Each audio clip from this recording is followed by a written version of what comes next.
Hello' ফ্ৰেণ্ডসকলে M B Assam YouTube চেনেলটিলৈ সকলোকে পুনৰবাৰ স্বাগতম জনাইছোঁ। চৰকাৰী চাকৰি নাপালে অসমৰ ল'ৰা ছোৱালী কি কাম কৰিব লাগিব? মুখ্যমন্ত্ৰী মহোদয়ে কেইটামান ডাঙৰ মন্তব্য কৰিছে আৰু লগতে কৈছে যে অসম পুলিচৰ ইণ্টাৰভিউ জুলাইত হ'ব বুলি তেওঁ আকৌ ঘোষণা কৰিছে।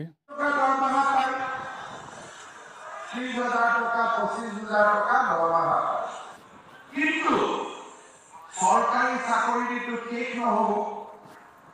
চৰকাৰী চাকৰি নোপোৱা মানুহখিনিক চিকিউৰিটি গাৰ্ড হৈ থাকিব।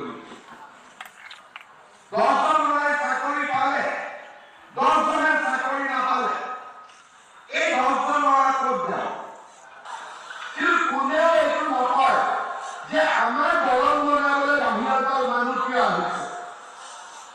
কাৰণ দলং বনোৱা শ্ৰমিকজনে অতি কমেও 50,000 টকা দৰমহা পায়।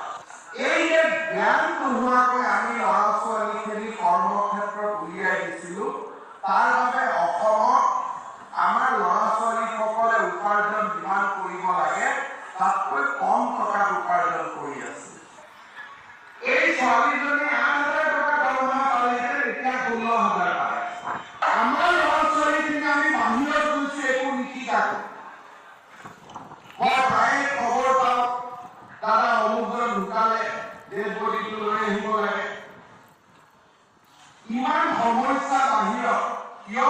আমাৰ ল'ৰা ছোৱালীবিলাকে যি কাম কৰে একেবাৰে বেছ লেভেলৰ কাম কৰে। তাৰমানে ট্ৰেইনিং আদি নোহোৱাকৈ যায়, কাৰিকৰী জ্ঞান নোহোৱাকৈ যায়। গতিকে তাতে উন্নত কাম নাপায়, তাতে সাধাৰণ কাম পায়, যেনে তেনে পেটে ভাতে খাই দেউতাক মাকলৈকে মাহত 2,000 টকা পঠিয়াই দিয়ে। আৰু আজি আমাৰ গাঁওবিলাকৰ ল'ৰা ছোৱালী নাই, বহুত ল'ৰা ছোৱালী বাহিৰত আছে। এতিয়া অলপ চাকৰি বাকৰি খুলিছে বুলি অলপ অসমত আছে, পঢ়া শুনা কৰি আছে যে পুলিচৰ চাকৰি পাম নেকি। মোক লগ কৰে, সুধে দাদা কেতিয়া আছে দৌৰা? মই বোলো জুলাই হ'ব। অলপ দুই এজনে ৰাতিপুৱা দৌৰা দৌৰি কৰি আছে। কিন্তু চৰকাৰী চাকৰিটো ঠিক নহ'ব। চৰকাৰী চাকৰি নোপোৱা মানুহখিনিক চিকিউৰিটি গাৰ্ড হৈ থাকিব। 10জন ল'ৰাই চাকৰি পালে, 10জনে চাকৰি নাপালে। এই 10জন ল'ৰা ক'ত যাব? যদি চিকিউৰিটিও পঠাব লাগে, তাক এনেকৈ পঠাব লাগিব যাতে সি ৰাইফল চলাব পাৰে। তেতিয়াহে তাতে গৈ ভাল দৰমহা পাব। লাঠি লোৱা চিকিউৰিটিয়েটো দৰমহা নাপাব।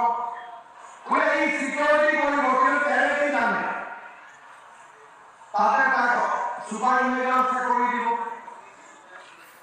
এই যে জ্ঞান নোহোৱাকৈ আমি ল'ৰা ছোৱালীখিনি কৰ্মক্ষেত্ৰত উলিয়াই দিছিলোঁ, তাৰ বাবে অসমত আমাৰ ল'ৰা ছোৱালীসকলে উপাৰ্জন যিমান কৰিব লাগে তাতকৈ কম টকা উপাৰ্জন কৰি আছে। যেতিয়াৰ পৰা আমাৰ চৰকাৰে দায়িত্ব ল'লে, আমি কিছুমান নতুন কাম কৰি আছো।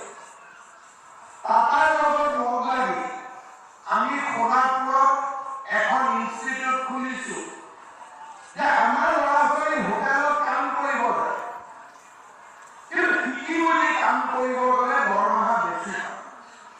কেইদিনমান আগতে মই ছত্তীশগড়ত গৈছিলো, ইলেকশ্যন কেম্পেইনত ৰাতি ৰায়পুৰৰ এখন হোটেলত আছিলো। 8গৰাকী অসমৰ ল'ৰা ছোৱালী লগ পালো। বোলে দাদা আমি যোৱা বছৰৰ পৰা ইয়াত কাম কৰি আছো। মই ভাবিলো বাহিৰত কি কিনিছে, মই বোলো তোমালোকৰ ট্ৰেইনিং ক'ত হৈছে?